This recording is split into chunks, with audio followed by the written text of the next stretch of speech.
viewers out there. So this is not, I repeat, this is not for the person who is an expert at using Reason. This is for the newbie who just ran out and spent your money on your MIDI controller and your good speakers and da-da-da-da-da. Well, nobody wants to sit and read the fucking manual. I mean, you can refer to it for troubleshooting.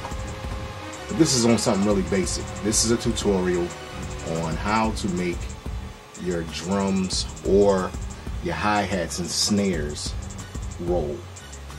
So, if you look in this area here, there is a dial and it says flam. Now, I don't have a really tight shot on my screen, but if you open up your Reason, you'll see it. It's on your REdrum, and it says flam. There's also a button here. This is your flam edit button. So if you click this button, you can then click on these lights that are above each pad. When you do that, it adds the roll effect to whatever instrument is targeted by these pads. So let's say we took that little snare sound and ran it across the pads. First, let's do it without the flam noise on it, so you can hear just how tacky that sounds. And if you've been doing this and been a little irritated that you didn't get the roll that you were looking for, or you're punching the hell out of your keys trying to get that roll noise, I understand your frustration. I went through that about 2.5 years ago with Reason 3. But this is 4.0, and it works on both. I have them both. And this is what it would sound like without the flam attached to it. Really syncopated, really whack, really not saying much of anything, right? But once we start triggering that little light above those pads, notice a change in the rhythm. It actually has a shuffle to it, and you can change that shuffle, the pace of that shuffle, to be fast or slow using that flam button. So now, of course, I never turned down my tempo. So let's say, I don't know, let's say 86. If you put down a basic drum track, and please excuse the whack drums, but this is just for tutorial sake.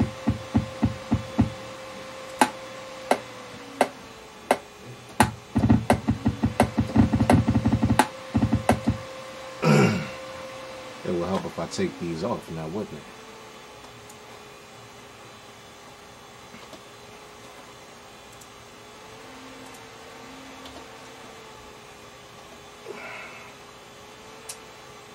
So excuse these whack drums. This is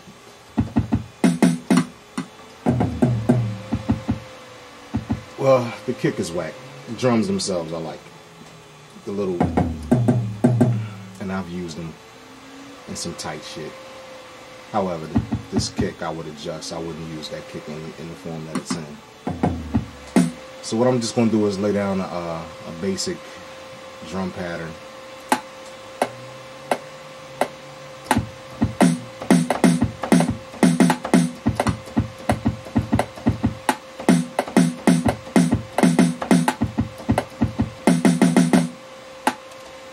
Little 4-bar drum pattern, go back and quantize. Oh, if you don't know about quantizing as a newbie, again, this is for newbies. Quantizing actually throws your your shots or the MIDI readings onto whatever your settings are. So I got it on 4x4. It should be spitting out at 1/16, so it'll line it up so that it makes sense.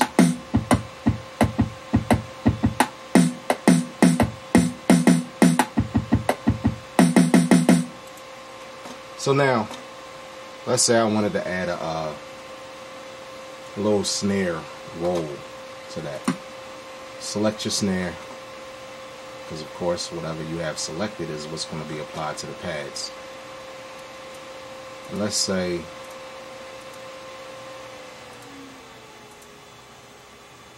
just for the sake of messing around, but I wanted to do something with that effect to it. Let's see what that sounds like.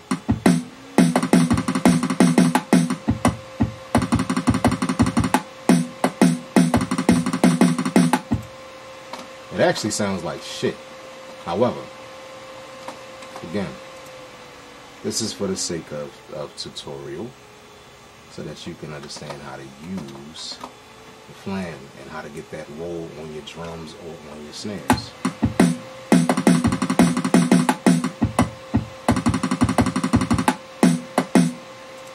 So if I wanted to actually add that, I would just go back and record, and it will actually record the pattern into the track as well. And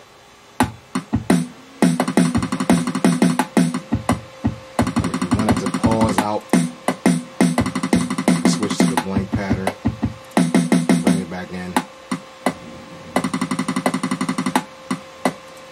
So that's how you would add that roll effect. You know, of course, please don't use the whack-ass preset that's in the REdrum. There's a ton of different patches in the REdrum that have a great deal of sound that you can use. If you wanted to, well, let's make this part 2. So here we go, part 2.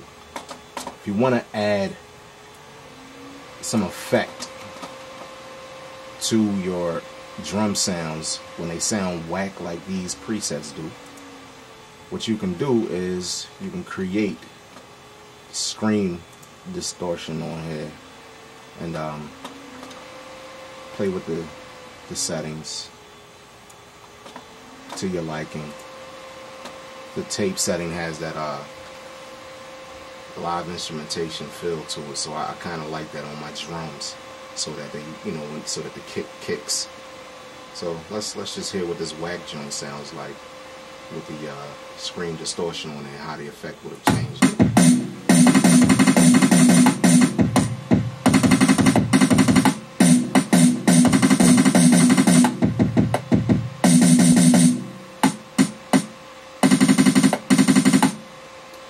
Instant change. I recently, actually, I saw a tutorial on YouTube for it, and the kid that did the tutorial, can't quite think of his name right now, was sharp, and I like his adjustments that he made, and I've been using that as a way to change sounds. What you'll find is it seems like you are using the same sounds drum wise, or you run out of sounds, and it makes you want to run out and buy different refills and try to download them, whatever the case. But utilize the tools that are in the toolbox, because I'm finding through trial and error that REdrum is much more apt to have something already built into it that allows you to adjust your sound to have it come out the way you want. Hope this was helpful for you. I'll see you on the next one. It's PR Pro signing out. I'm gone.